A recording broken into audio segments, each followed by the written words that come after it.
अच्छा, last class में एक क्वेश्चन बचा हुआ था मेडिकल ट्रीटमेंट का, वो क्वेश्चन पहले हम लोग कर लेते हैं। हाँ, देखो बोला Himalaya limited reimburse the following expenditure on medical treatment of the son of an employ. Treatment was done in UK, UK में हो रहा मतलब इंडिया के बाहर। ट्रैवलिंग एक्सपेंस 1,15,000 है। Stay expense at UK permitted by RBI 45,000, actual expenditure है 70,000। फिर है medical expense permitted by RBI 50,000, actual expense है 70,000। Compute the taxable perquisite for assessment year in the hands of current if his annual income from salary before considering the medical facility perquisite was। दो case दिया, 1,50,000 और 2 लाख। एक काम कर, सबसे पहले छोटा छोटा करके लिखेगा कॉपी का, बुक का ही राइट हैंड साइड में केस ए में लिख दे 1.5 लाख और केस 2 में लिख दे 2 लाख। केस ए में 1.5 लाख, केस 2 में 2 लाख। केस ए में 1.5 लाख, केस 2 में 2 लाख। सुन, सबसे पहले बोला है stay expense. Number 1 stay expense at UK, stay expense at UK 70,000। 70,000 रुपया केस ए में लिखना 70,000, ठीक है। अब स्टे एक्सपेंस का जो एग्जेम्पशन मिलता है वो कितना मिलता है, जितना आरबीआई परमिट करता है उतना। तो लेस कर, less exemption up, less exempt up to RBI, less exempt up to RBI 45,000 minus करके कितना आ रहा 25,000 केस 1 में। केस 2 में भी वही आएगा, केस 2 में भी वही आएगा। सारा प्रोविजन याद है ना, कल ही पढ़े थे ये। केस 2 में भी 25,000 आएगा, ठीक है। फिर उसके बाद नंबर 2 देके लिखना medical expense at UK.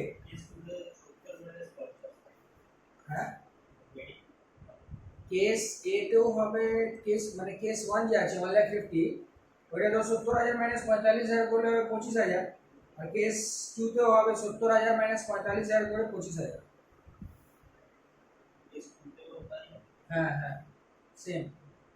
Number 2 medical expense at UK, medical expense at UK पे है 70,000। लेस कर आरबीआई परमिट किया 50,000, 70 से 50 माइनस कर दे तो कितना हो रहा है 20,000। दोनों में 20-20 डाल दे, दोनों में 20-20 डाल दिया।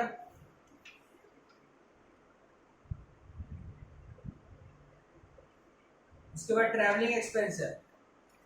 तो ट्रैवलिंग एक्सपेंस जो होता है ये हम लोग कल पढ़े थे, बोले थे कि जिसका जीटीआई ये खर्चा माइनस होने से पहले अगर 2 लाख से ये खर्चा मतलब डिडक्ट होने से पहले पढ़े थे ना, 2 लाख से अगर ज्यादा है तो फुल्ली टैक्सेबल होगा, 2 लाख से कम अगर है तो इसका कितना है 1.5 लाख है।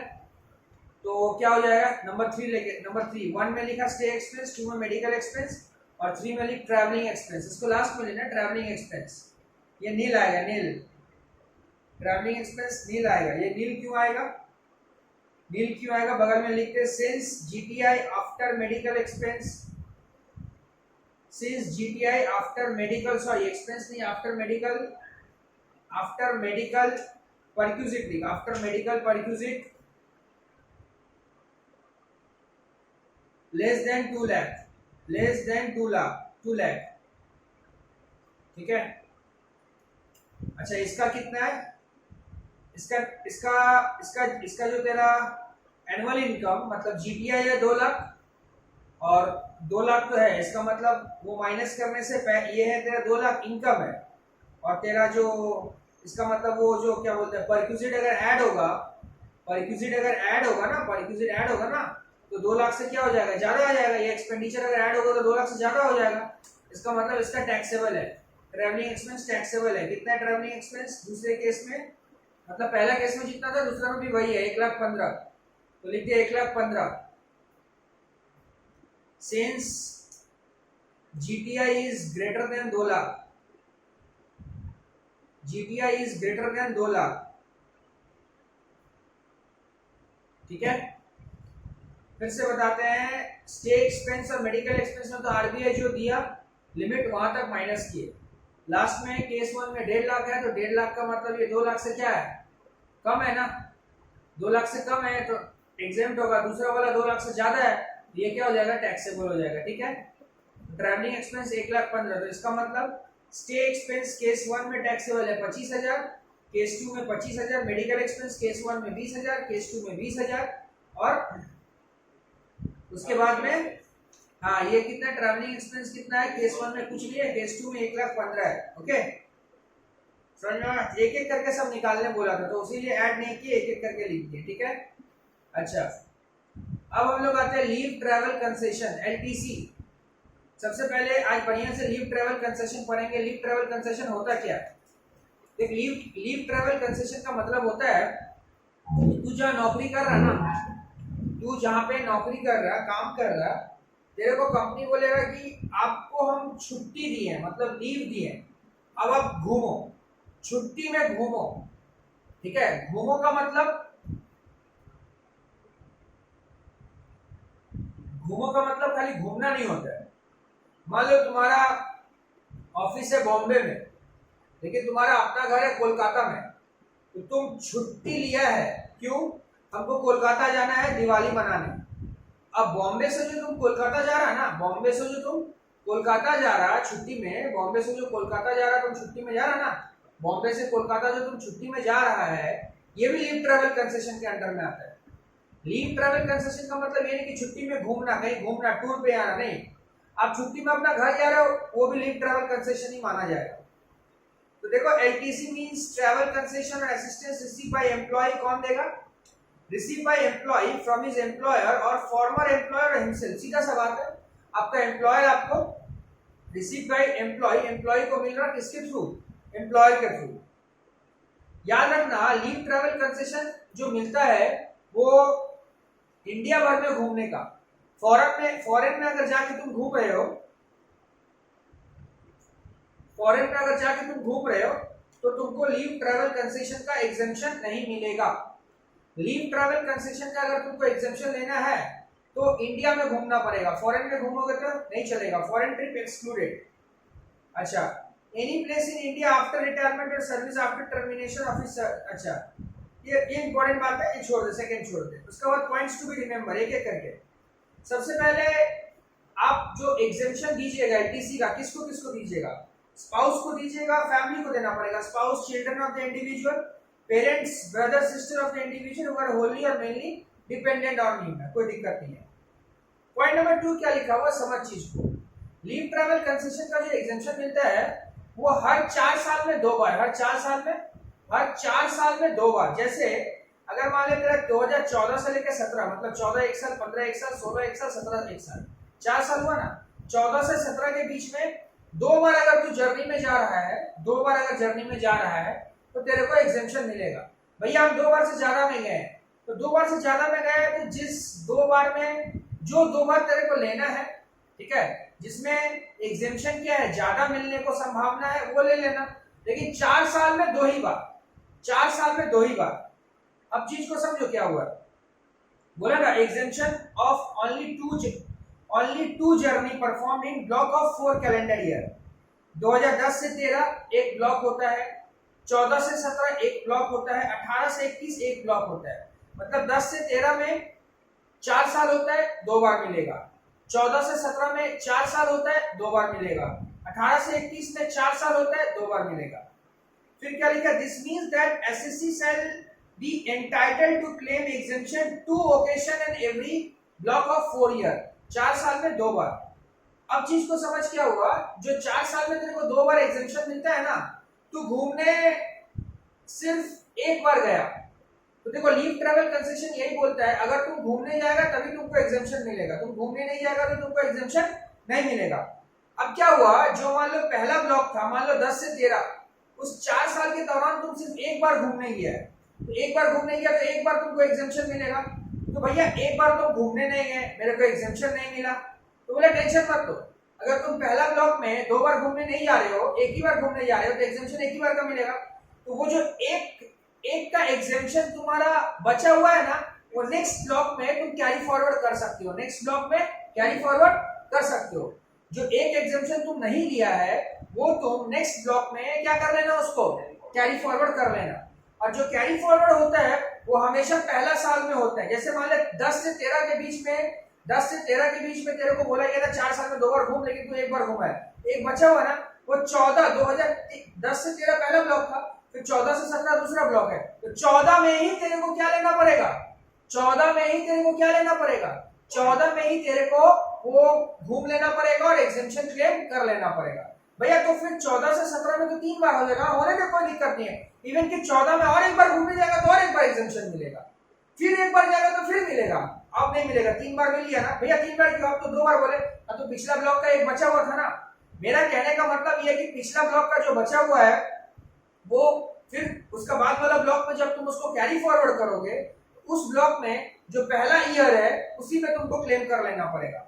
देखो लिखा हुआ है, this means that SSC shall be entitled to claim exemption 2 ऐसे, ये तो sorry third point, if such concession is not claim within the block of 4 year, only 1 year journey can be carry forward. भैया हम ना दो block में एक भी घूमने नहीं गया, मतलब 2 पे एग्जेम्पशन मिलता है ना, एक में भी घूमने नहीं गया, बोले ऐसा नहीं हो सकता। एक बार तुम जाओ ना जाओ, एक बार का तुमको मिल ही जाएगा, समझ में एग्जेम्पशन, तुम जाओ ना जाओ एक ही बार में कैरी फॉरवर्ड हो सकता है।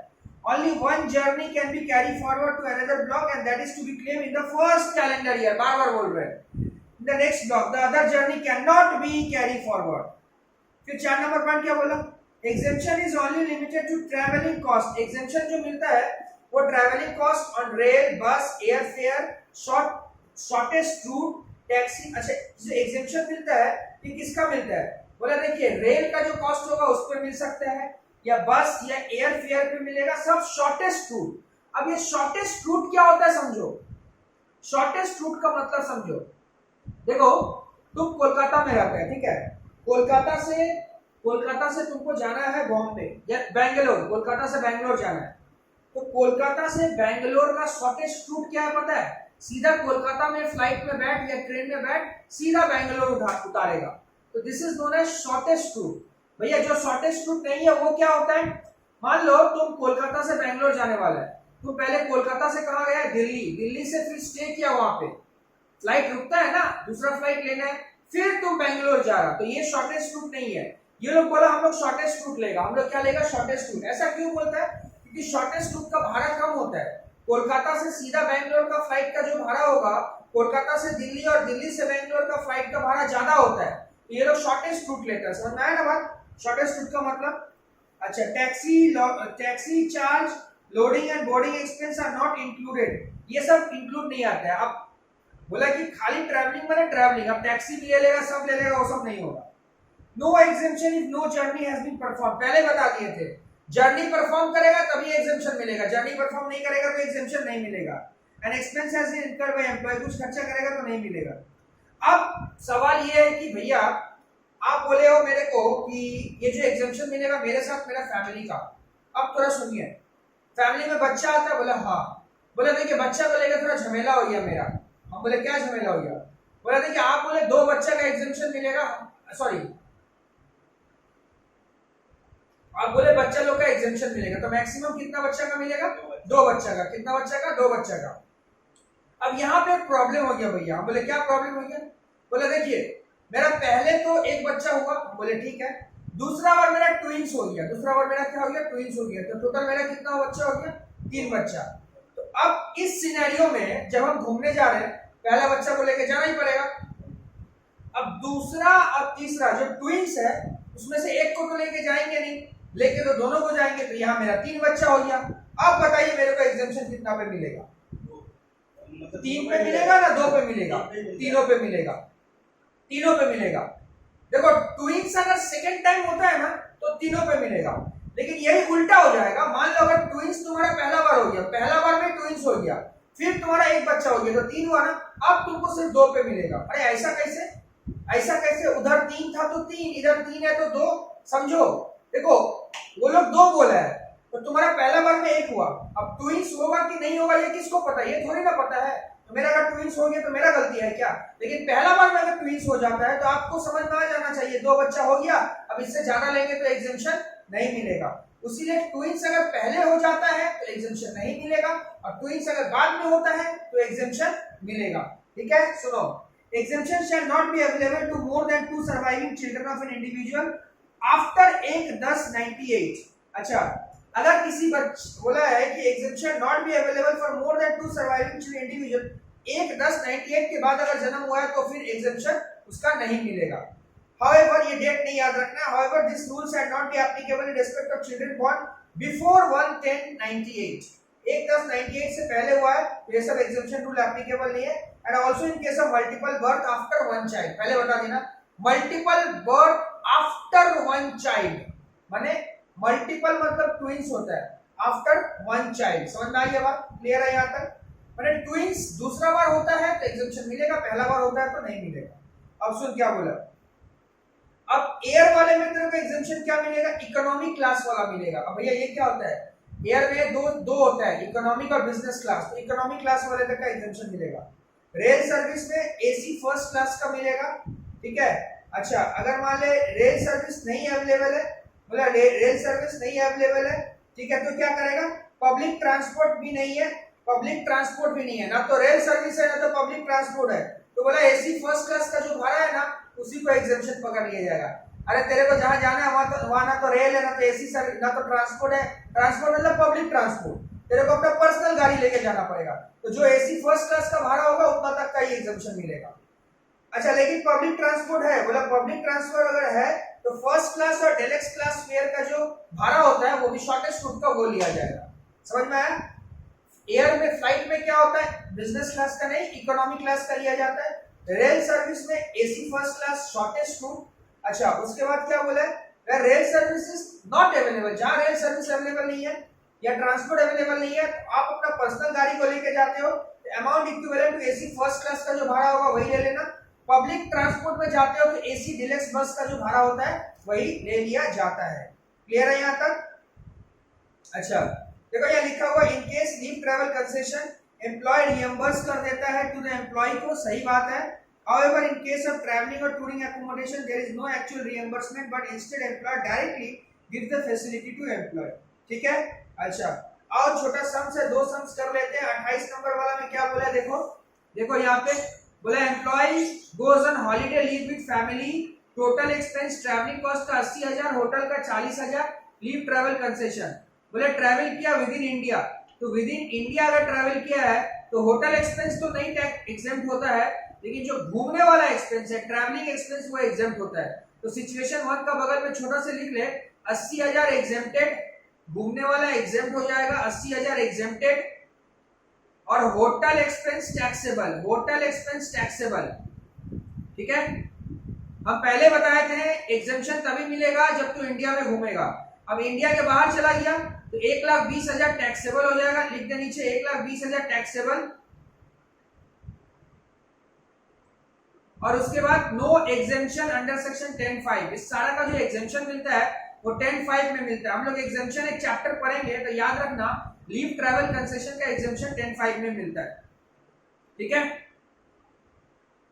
तो 12,000 क्या हो जाएगा? टैक्सेबल हो जाएगा। ब्रैकेट में लिख they know exemption under section 10(5). भैया क्यों नहीं एग्जेम्पशन दे रहे आप मेरे को? तुम इंडिया के बाहर घूमने गया इसलिए, प्रोविजन में साफ साफ लिखा था घूमना है तो इंडिया में। Point number 2, employ goes on holiday leave with family, travel charge cost per child है 10,000 रुपया, determine the amount in following situation. बोले पहले केस में उसका 3 बच्चा है, 10 साल, 7 साल, 3 साल। अब देख यहाँ कुछ भी नहीं समझ में आ रहा, ट्विंस। अरे यार ट्विंस होगा कैसे?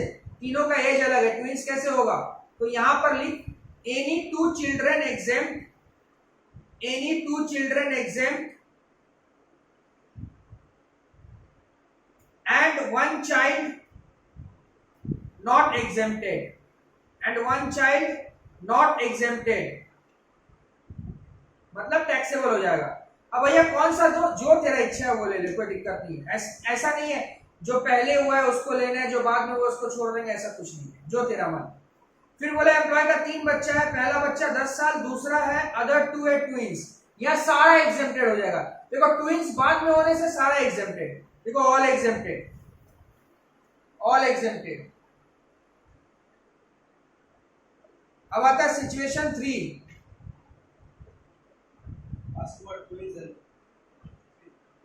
शुरू में ही ट्विंस आ गया और बाद में तीसरा बच्चा भी ले लिया।